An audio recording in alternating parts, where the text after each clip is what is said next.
বলছি তোমার জন্য বোন আমি কোল্ড ড্রিঙ্কস এনেছি, খেয়ে নাও এটা। অনুভূতি এনে দিয়ে খেয়ে নাও, তুমি এত কষ্টে এসছো, খেয়ে নাও। Thank you. ঠিক আছে, ওয়েলকাম।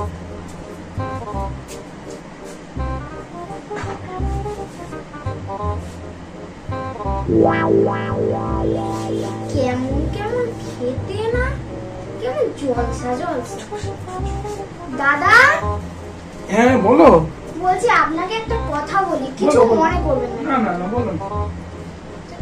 জলসা জলসা খেতে। জলসা খেতে? হ্যাঁ। অরুন্ধতী, ওই অরুন্ধতী আয়। হ্যাঁ বাবা বলো। বলছি আমি গেস্টকে যে ওটা দিলাম, ওটা ওরকম খেতে লাগছিল কেন? হ্যাঁ, কোল্ড ড্রিঙ্কসটা জলসা লাগছে বলছে। ওই যে কাকুর দোকানে কাকুর ছেলে ফ্রিজ থেকে খুলে ওটা জল ভেবে খেয়ে নিয়েছিল।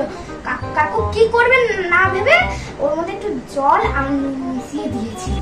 আমার একদম মাথা ডুবালি, আমার সম্মান সব চলে গেল লোকের কাছে। লোককে বাড়িতে ডেকে এসব বাজে জিনিস খাওয়ালে লোক আমার কথা সারা পাড়ায় রটিয়ে বেড়াবে, এর বাড়িতে এরকম বাজে খাবার দেয়। তোর নামেও খারাপ জিনিস রটে গেল, তোর কথা উনি বসে শুনছেন। এবার উনি কি ভাবছেন বলতো? যা যা যা যা তুই এখান থেকে। কেস মনে গন্ডগোল, এখান থেকে কোন তাড়াতাড়ি না হলে বাবার কাছে ঠ্যাঙানি খাবো। নাম বল।